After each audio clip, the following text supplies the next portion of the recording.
Hello everyone, welcome to our class. My name is Chen Li. In today's sections, we will talk about Introduction to Server 2008 and Planning for Server. This is today's outline. First, we will give a short introduction to Server 2008. Then talk about 64-bit computing and virtualized computing. After that, we will show architectural improvements for Server 2008. Then the final part in today's sections, we will give an overview of planning and planning steps. Windows Server 2008 is a powerful, versatile, and fully featured server operating system. And if you have been using Windows Server operating system for a while, I think you will be impressed as well. Why? For starters, Windows Server 2008 includes a significantly enhanced operating system kernel, the NT 6.1 kernel. As this kernel is also used by Windows Vista with Service Pack 1 or later. The two operating systems share a common code base and many common features, allowing you to readily apply what you know about Windows Vista to Windows Server 2008. A primary purpose of Windows Server 2008 is to ensure that the operating system can be optimized for use in any networking scenario. An addition of the server operating system is available to meet your organization's needs. Whether you want to deploy a basic server for hosting applications, a network server for hosting domain services, a robust enterprise servers for hosting essential applications, or highly available data center servers for hosting critical business solutions. Microsoft produced multiple editions of the operating systems with varying features to match the needs of any organizations. In addition to offering 32-bit, 64-bit, and embedded versions of the operating system, Microsoft introduced the Windows Web Server as a low-cost server operating system for providing basic web applications hosting services. Windows Server standards as the domain service operating systems, Windows Server Enterprise as the robust solutions for essential applications and large organizations, and Windows Server Data Centers as the solution for critical business operations. Thus, the four main product editions are these: Windows Server 2008 Standard, available in 32-bit and 64-bit versions. This is the replacement for Windows Server 2003 Standard editions. Windows Server 2008 Standard is the workhorse versions of operating systems. It comes with a bunch of new features that are exclusive to Windows Server 2008, as you had expected.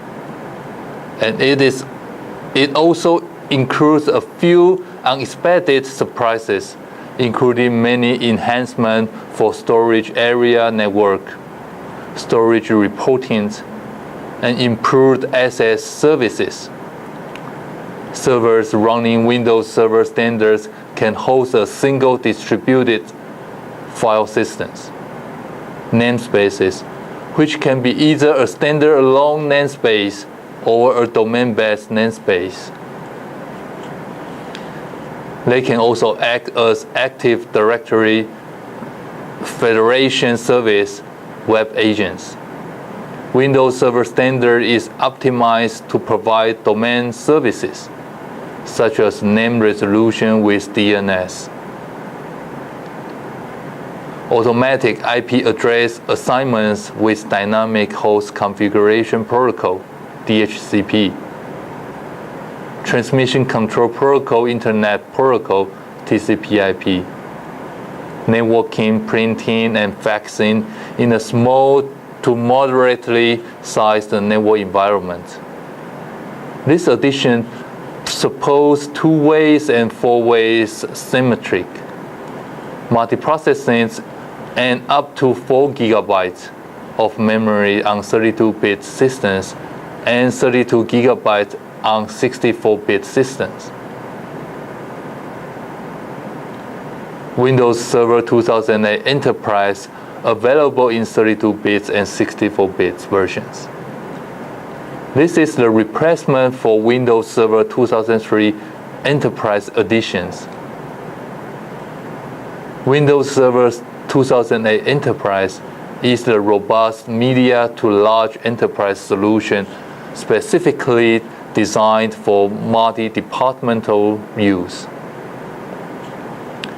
Unlike Windows Server Standard, Windows Server Enterprise supports clustering with up to 8 node clusters and very large memory configuration of up to 32 GB on 32-bit systems and 2 TB on 64 systems. It allows you to use the Federation Service and Federation Service process with ADFS. It also allows you to use multiple DFS namespace. Windows Server 2008 Data Center available in 32-bit and 64-bit versions. This is the replacement for Windows Server 2003 Data Center Edition. This edition is designed to host business-critical systems and solutions using a minimum of 8 processors and a maximum of 64, and include all the features of Windows Server Enterprise. Plus, it supports clustering for up to 8 nodes, and it increased VLM support, allowing for configurations of up to 64 GB of memories on 32-bit systems and 2 TB on 64-bit systems. Windows Web Server 2008, available in 32-bit and 64-bit versions. This is the replacement for Windows Server 2003 Web Editions. Windows Web Server 2008 is the fourth option. It supports up to 2 GB of RAM and 2 CPUs, and is designed, as the name implies, to provide web services primarily for hosting websites and web-based applications on the internet and intranet. As with all the other editions of Windows Server 2008, it supports Internet Information System IIS 7.0, ASP.NET, and the Windows.NET framework. These technologies work together to make the sharing of application services in web environments possible. However, Windows Web Servers does not include many of the other common features of Windows Server 2008. The biggest feature missing is the Active Directory, which means that servers running Windows Web Server cannot be domain controller. Other servers in the data center can provide this functionality. However, and so servers running Windows web server can be part of an Active Directory domain. In addition, although network load balancing support is included in Windows web servers, the only other features it has in common with the other versions of Windows Server 2008 are the following. Distributed File System, DFS, single namespace only. Encrypting File System, EFS, remote desktop for administrations. Because of this, Windows Web Server cannot provide internet connection sharing, network bridging, or faxing services. And although it includes the remote desktop, it doesn't include terminal services. It means you can access a server running Windows web server using remote desktop, but cannot run applications on it remotely using terminal services. Windows Server 2008 supports two different 64-bit architectures. The first architecture is based on 64-bit extensions to the x86 instruction set, which is implemented in AMD Opteron AMD 64 processors, Intel Xeon processors with 64-bit extension technology, and other processors. This architecture offers native 32-bit processing and 64-bit extension processing, allowing simultaneous 32-bit and 64-bit computing. The second architecture is based on the explicit parallel instruction computing EPIC processor architectures, which is implemented in Intel Itanium IA64 processors and other processors. This architecture offers native 64-bit processing, allowing 64-bit applications to achieve optimal performance. 64-bit computing is designed for performing operations that are memory intensive and they require extensive numeric calculations. With 64-bit processing, applications can load large data sets entirely into physical memory, that is RAM, which reduces the need to page to disk and increases performance substantially.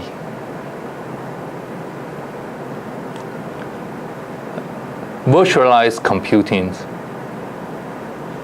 Windows Server 2008 Hyper-V is a virtual machine technology that allows multiple guest operating systems to run concurrently on one computer and provide separate applications and services to client computers as shown in figure.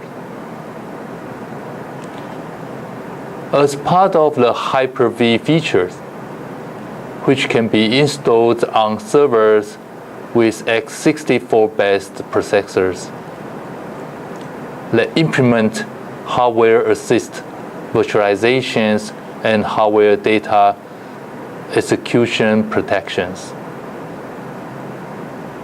The Windows hypervisor acts as the virtual machine engines, providing the necessary layers of software for installing guest operating systems. And you can, for example, use this technology to concurrently run Unix, Linux, and Windows Server 2008 on the same computer. Architecture improvements, if you want to truly know how Windows Server 2008 works and what makes it tick, you need to dig under the hood. Digging under the hood means taking a look at the NT kernel,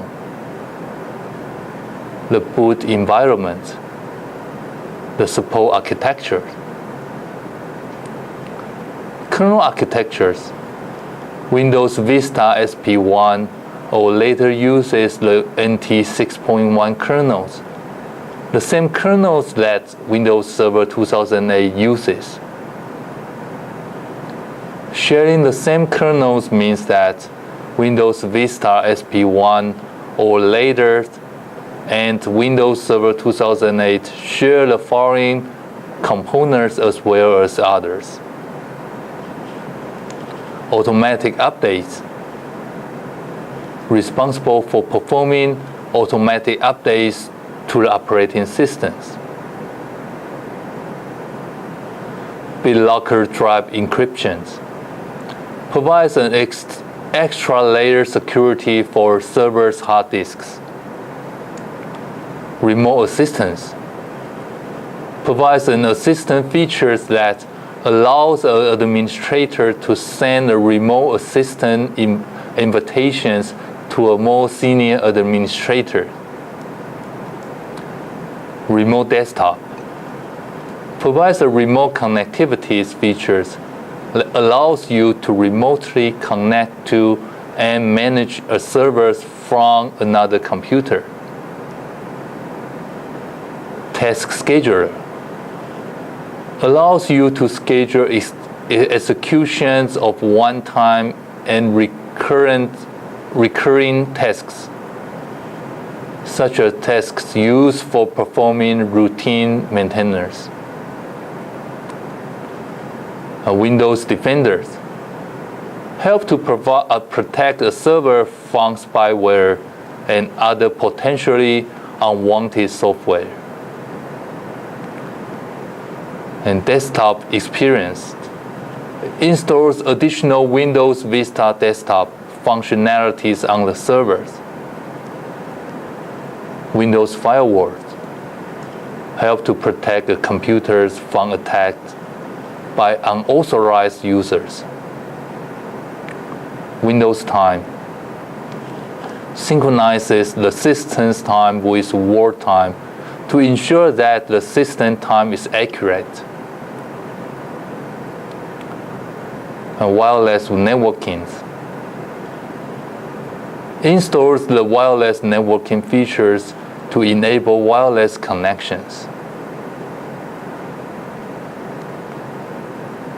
And boot environment. Windows Server 2008 is the first truly hardware-independent versions of the Windows Server operating systems. Unlike earlier releases, Windows Server 2008 does not boot from an initialization file.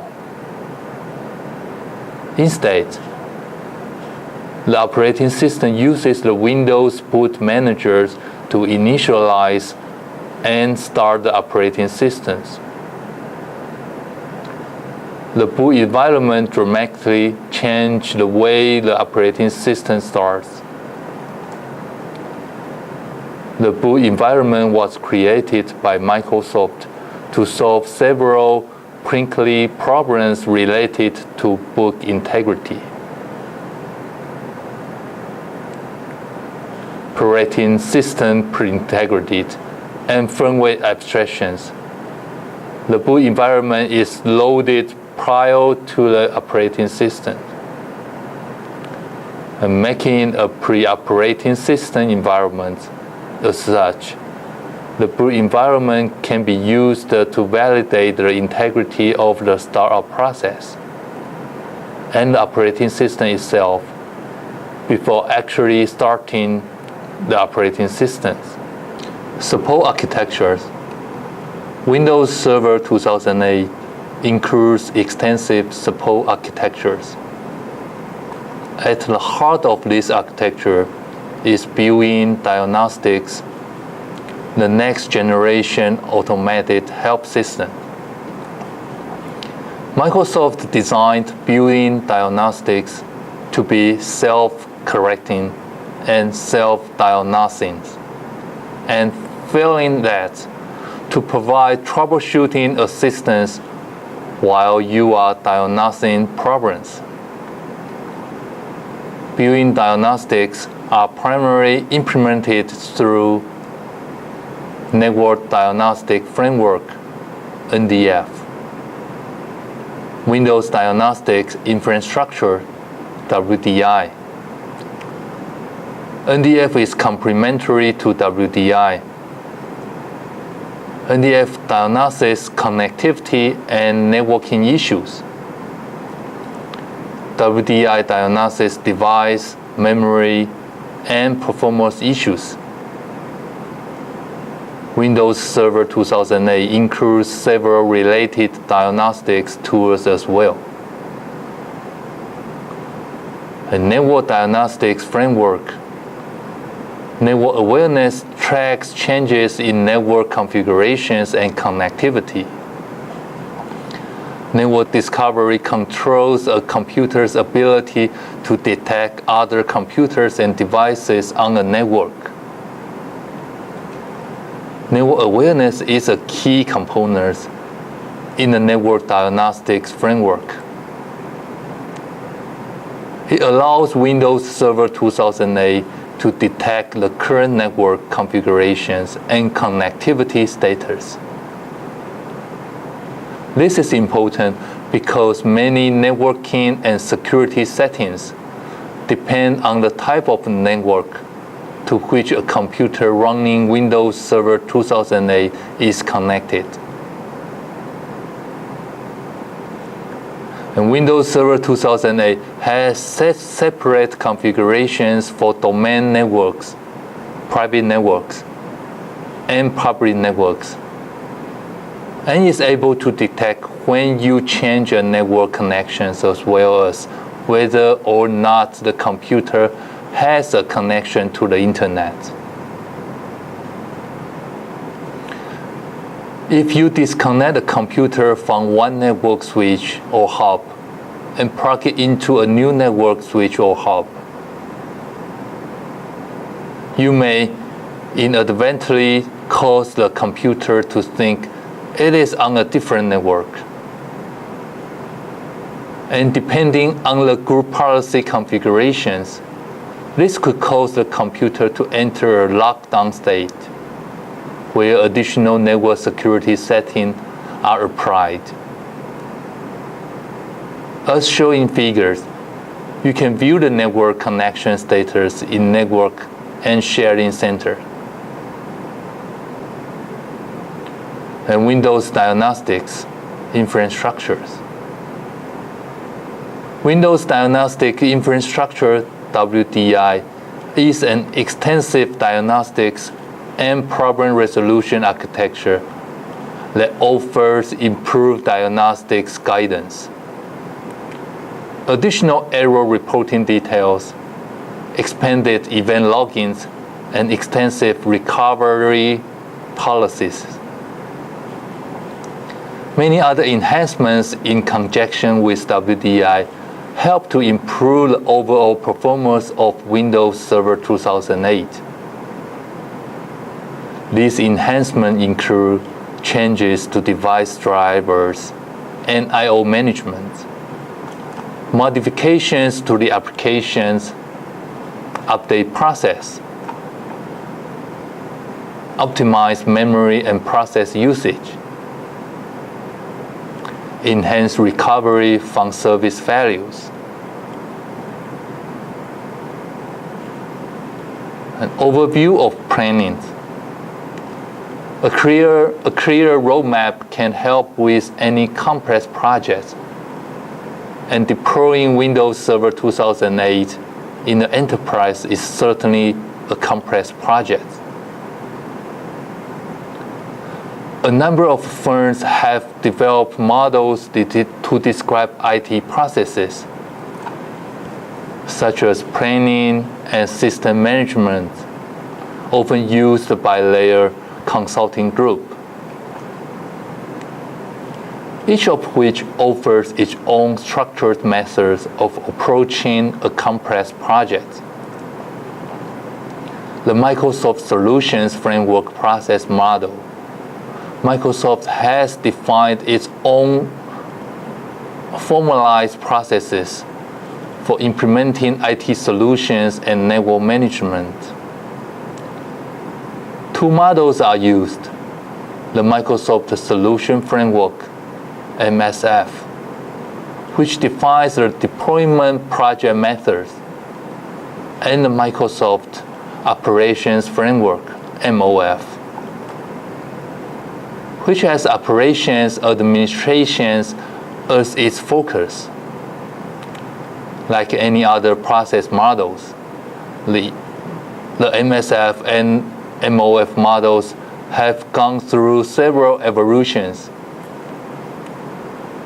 At the time of these writings, Microsoft has gone to a team system approach.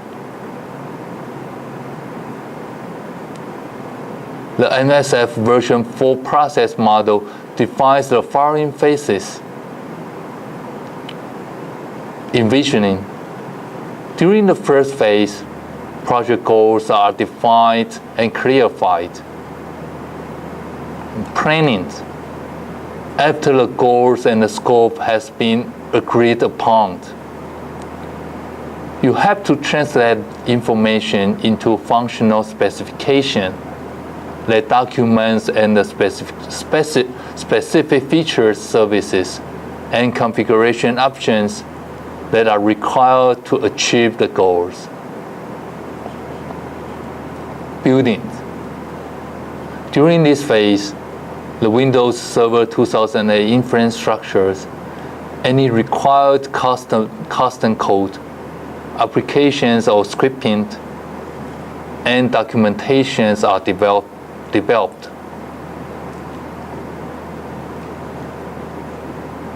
And stabilizing. When the new environment has been created in the lab, it is thoroughly tested prior to deployment.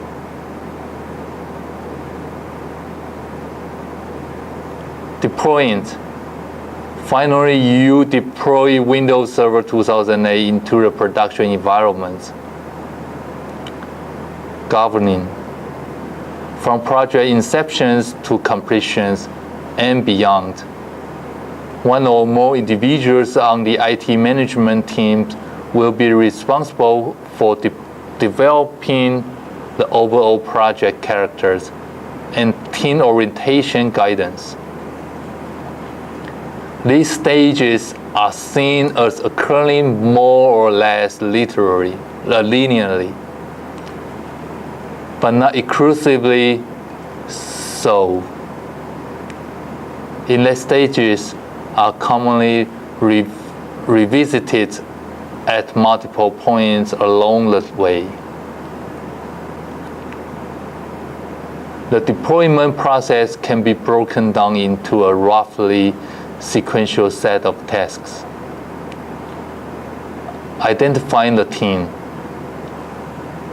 For all but the smallest rollouts of the new operating systems, a team of people will be involved in both the planning and deployment processes. The actual size and the compositions of this team will be different in each situation. Collecting the right mixtures of skills and expertise will help ensure the success of your projects. Assess your goals. Any business undertaking the move to Windows Server 2008 has many reasons for doing so, only some of which are obvious to the IT department. It is important to carefully identify the goals of the entire company before determining the scope of the project to ensure that all critical goals are met. Analyze the existing environments, examine the current network environment. Even if you think that you know exactly how everything works, you will often find you are only partially correct. Windows Server 2008 offers a number of security and management improvements, and it is useful to know which ones are particularly important in your environment. Define the project scope. Project scope is often one of the more difficult areas to pin down, and one that deserves particular attention in the planning process. It's not often that a wish list of features and capabilities from entire company can be fulfilled in an initial or even later deployment. Design the new network environment. After you have pinned down the project scope, you must develop a detailed design for the new operating system deployment and the affected portions of the network. Test the design. Thorough testing in the lab is often overlooked, but critically important. Part of deploying a new network operating system, install Windows Server 2008. After you have validated your design in the lab and management has approved the deployment, you can begin to install Windows Server 2008 in your production environment. The installation process has two phases. Pilot phase. During the pilot phase, you will deploy and test a small group of servers running Windows Server 2008, and perhaps clients running Microsoft Windows Vista in the production environment, and roll out. After you have determined that the pilot phase was a success, and you can begin the rollout to the rest of the company. As mentioned, these steps are generally sequential, but not exclusively so. You are likely to find that as you walk through one phase of planning, you must return to activities that are technically part of the earlier phase. This is actually a good thing because it means you are refining your plan dynamically as you discover new factors